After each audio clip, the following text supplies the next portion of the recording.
Hi hello welcome to హెచ్ఆర్డియర్ universe. ఈరోజు మనం రివ్యూ చేసే మూవీ మార్కో. మార్కో మూవీ ఎలా ఉంది అంటే వీడికి కొంచెం పువ్వుల్ని అమ్మాయిల్ని చూపించండి రా, మరీ వైలెంట్గా ఉన్నాడు. ఫస్ట్ థింగ్స్ ఫస్ట్, ఇది obviously A certified movie and people are saying that this is the most violent movie in Indian film history and I agree with that as well.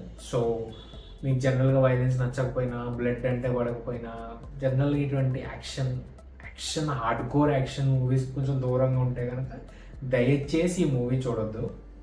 మీరు అనుకుంటారేమో Animal is the biggest action movie, లేకపోతే అలా చూడలేకపోయాను నేను, or Kill to some extent రీసెంట్గా వచ్చినట్లో year in fact అది కూడా కొంచెం గోరియస్ట్ మూవీ. అటువంటి మూవీ మీకు పడకపోతే కనుక చూడొద్దు. అండ్ ఇది వాటికంటే 10 times ఎక్కువ, అస్సలు వర్ణనాతీతం అనమాట. ఒక రకంగా ఈ సినిమాలో ఉన్న violence is the only core of this plot ఈ మూవీ. ఆన్ ది కాంట్రరీ మీరు అనుకుంటారు కదా, నేను రాడ్ గాన్ని నాకు ఏది పెద్ద ఎఫెక్ట్ అవ్వదు, నాకు పెద్ద ఫీలింగ్స్ లేవు, అది ఇది అటువంటి ఏమన్నా మీరు అనుకుంటే కనుక this movie is a test of your patience అనమాట. పేషెన్స్ కూడా కాదు, your tolerance of how soft or how difficult you are అని. ఎందుకంటే కొన్ని సీన్లు పర్టికులర్గా సెకండ్ హాఫ్లో అయితే నేనైతే ఇలాగే చూశాను ఆ సినిమాని. అసలు అదోలా ఉంటుంది, అది ఎక్స్ప్లెయిన్ చేయడం కూడా కష్టం అనమాట.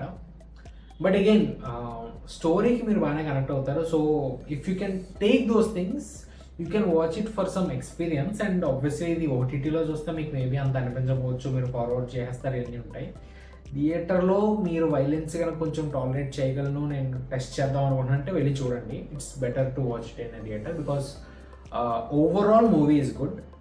Obviously violence tolerance is very high, so అది మీరు చూసుకోండి. బీజిఎం ఈజ్ గుడ్, స్టోరీ టక్క వెళ్ళిపోతుంది, అసలు ఎక్కడ బ్రేక్ లేదు. సింపుల్ స్టోరీ, బేసిక్గా స్టోరీ పెద్ద ఏమి ఉండదు, అంతా యాక్షన్ కొరియోగ్రఫీ మీద ఉంటుంది, which is very good. So ఇవన్నీ మీరు ఇండియన్ మూవీస్లో ఎలా ఉంటుంది అని చూద్దాం అనుకుంటే కనుక you can give it a watch. ఇది కొంచెం స్పాయిలర్లా ఏం కాదులే, కానీ సెకండ్ హాఫ్లో 3 ఫైట్లు ఉంటాయి, ఒకదాని తర్వాత ఒకటి వైలెన్స్ టాలరెన్స్ పెరుగుతూ ఉంటుంది. పర్టికులర్గా విలన్ వచ్చి హీరో వాళ్ళ ఫ్యామిలీ మీద అటాక్ చేసేది ఒక సీక్వెన్స్ ఉంటుంది. అది అయితే అస్సలు బాబోయ్ చెప్పలేమంతే, అసలు అది చూడలేకపోయాము. ఐ డోంట్ నో ఇది టీవీలోకి ఎలా వస్తుందో నేను చూడాలి, అసలు ఎన్ని సెన్సార్ కట్లే వస్తుందో తెలియదు. థియేటర్లో మటుకు అసలు అందరూ, అంటే హాల్లో కూడా అందరూ ఇలాగే చూసారు అసలు ఆ సినిమా అంతా, ఆ సీక్వెన్స్ అంతా చాలా గోర్గా ఉంటుంది. బట్ మేబీ అదే ఎమోషన్ పండటానికి అయి ఉండొచ్చు, బట్ ఠీకే. అంటే ఆ వరల్డ్ బిల్డింగ్ ఏదైతే చేశారో వీళ్ళందరూ అటువంటి వాళ్ళే అన్నట్టే బిల్డ్ చేశారు. సో ఆ వరల్డ్లోకి మంచి involve, you know that this is going to happen. And obviously అది గట్ బ్రెంచింగ్గానే ఉంటుంది. సో మీరు చూడగలిగితే అప్పుడు క్లైమాక్స్ మీకు పే ఆఫ్ డీసెంట్గా అనిపిస్తుంది అనమాట. But that was the most violent sequence ever that was made in Indian film history. So మీరు అది థియేటర్లోకి వెళ్ళి చూడగలను ఆర్ టెస్ట్ చేసుకుంటాను అనుకుంటే ప్లీజ్, ఇట్స్ ఆన్ యూ. అంతే, ఇంకా సినిమాలో బేసిక్గా ఏం లేదు. And very fast pace movie, ఫటాఫట్ అయిపోతుంది. చాలా ఇలా బిగిన్ అయిన వెంటనే స్టోరీలోకి వెళ్ళిపోతుంది. Some flashbacks here and there, ఇది కూడా మరీ అంత ఇర్రెలవెంట్గా అనిపించదు మూవీతో. ఏ సీక్వెన్స్ కూడా everything moves very fast and by the time you end cinema అయిపోతుంది. ఇంకా ఇన్ఫ్యాక్ట్ నా బీపీ అసలు నేను చెక్ చేసుకోవాలన్నమాట, ఇంకా కొంచెం లోపల తడకమంటుంది అనమాట. ఆ సీక్వెన్స్ ఇంకా బుర్రలోంచి వెళ్ళలేదు, ఆ టైప్ విజువల్స్ ఉన్నాయి ఆ మూవీలో. As a set story is very simple. బేసిక్గా హీరో వచ్చి ఒక అనాథ, బ్యాక్ స్టోరీ ఒకటి ఉంది, అది టైటిల్స్లో పడుతుంది కానీ మనకి ఎక్స్ప్లిసిట్గా చెప్పరు ఎగ్జాక్ట్లీ ఏమైంది అన్నది. బట్ హీరోని ఒక ఫ్యామిలీ దత్తత తీసుకుంటుంది. ఆ ఫ్యామిలీ వాళ్ళు అక్కడ, అంటే ఇదంతా కేరళలో బేస్డ్ అవుతుంది కదా, కేరళలో కొంచెం ఇన్ఫ్లుయెన్షియల్ ఫ్యామిలీ అనమాట. వాళ్ళు గోల్డ్ స్మగ్లింగ్, గోల్డ్ ట్రేడింగ్ అదంతా చేస్తారు. సో ఈవెన్ దో ఇతను అన్నదైనా కూడా ఇతన్ని కన్న కొడుకులాగా ఒక ఎవరైతే పెద్దవాడు ఉన్నాడో ఆయన పెంచుతాడు. సో ఆయన వెళ్ళిపోయిన తర్వాత బ్రదర్స్ ఉంటారు, ఇతను ఒక తమ్ముళ్ళగా అనమాట. So first one is an elder brother, తర్వాత అక్క, తర్వాత తమ్ముడు, తర్వాత వీడు అనమాట. సో 4 పిల్లలు. అండ్ ఫ్యామిలీకి ఏ ఇష్యూ వచ్చినా కూడా మార్కో ఎవడైతే ఇతను ఉన్నాడో, హీరో ప్రొటాగనిస్ట్ ఉన్నాడో, మార్కో ఎదురెళ్తాడు అనమాట. సో అతను ప్రస్తుతానికి కొంచెం ఫ్యామిలీ కొంచెం దూరంగా ఉంటాడు. అండ్ అతను దూరంగా ఉన్నప్పుడు ఫ్యామిలీలో ఇంటర్నల్గా కొన్ని ఇష్యూస్ అవటం వల్ల అన్ఫార్చునేట్లీ తమ్ముడు చనిపోతాడు. తమ్ముడు ఈజ్ ఎ బ్లైండ్ గై, తో అతను చనిపోతాడు. అతను చనిపోవడానికి రీజన్స్ ఏంటి, ఎవరు చంపారు, వాళ్ళ మీద మన ప్రొటాగనిస్ట్ రివెంజ్ అలా తెచ్చుకున్నాడు. That's a simple base line story. అంతే. ఇంటర్నల్ ఒక పాలిటిక్స్ నడుస్తూ ఉంటాయి. సో వీళ్ళతో పాటు ఎవరైతే నడుస్తున్నారో వాళ్ళలోనే ఒకరు అటాక్ చేస్తారో, అదంతా స్పాయిలర్స్ ఏం కాదు, మనకి స్టార్టింగ్లోనే తెలుస్తుంది అదంతా. హీరోకి తెలియదు. సో హీరో ఎలా కనిపెట్టిన తర్వాత ఏం చేశాడు, హీరోకి తెలిసిన తర్వాత విలన్స్ ఏం చేశారో దానికి హీరో ఎలా కౌంటర్ చేశాడు. Technically it's like 4 or 5 fights అంతే మూవీలో. ఫైట్ సీన్ అలాగే కొంచెం బోయపాటి స్టైల్లో నడుస్తుంది. కానీ ఒకటే డిఫరెన్స్ ఏంటంటే ఇక్కడ ఫైట్స్కి ఆర్ ఆ ఎమోషన్కి మనం కొంచెం కనెక్ట్ అవుతాం. I don't know why. Maybe ఆ వైలెన్స్ ఎక్కువ ఉండటం వల్ల, లేకపోతే కనెక్షన్ సమ్హౌ వాళ్ళు ఎస్టాబ్లిష్ చేయగలిగారు. I'm not really sure. But మీరు ఆ స్టోరీకి అయితే కొంచెం అట్లీస్ట్ కనెక్ట్ అవుతారు. అండ్ ఆ వైలెన్స్ని చూసి మీరు కూడా ఫీల్ అవుతారు, హీరోకి అయ్యో ఎలా అవుతుందా అన్న విషయం. యాక్చువల్గా మీకు ఒక కంపారిజన్ చెప్పాలి. ఇదే ఇయర్లో కిల్ మూవీ వచ్చింది అండ్ ఆదికేశవ కూడా వచ్చింది తెలుగులో.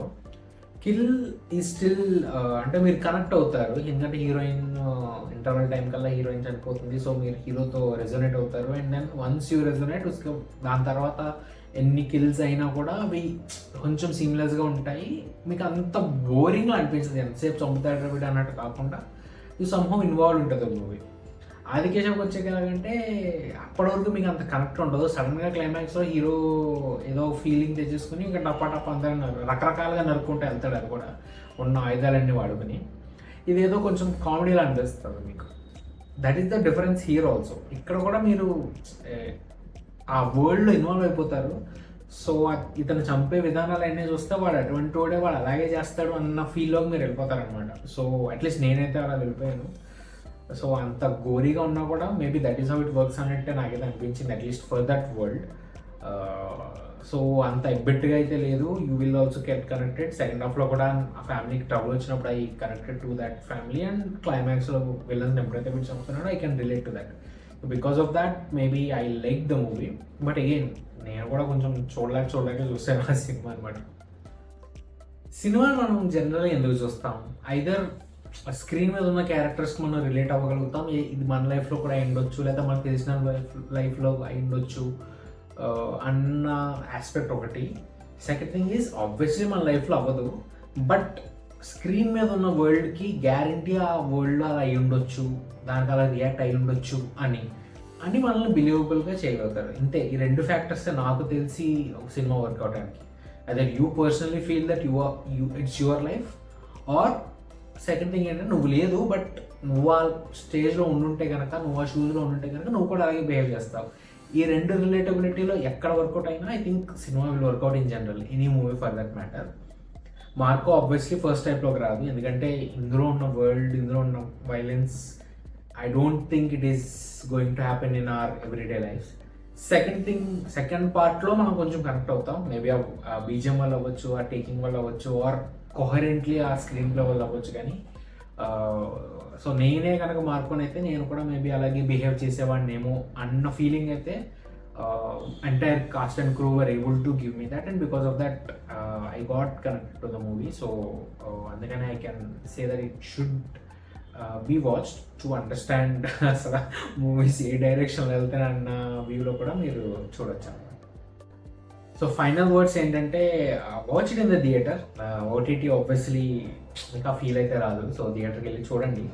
But again this is very గోరిష్, very violent. So if violence is not your cup of tea, please don't watch this movie.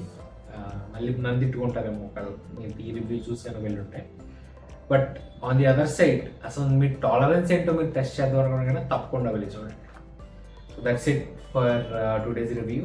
Please do subscribe to HRB Universe, and మరిన్ని videos కోసం please like, share and comment. Thanks.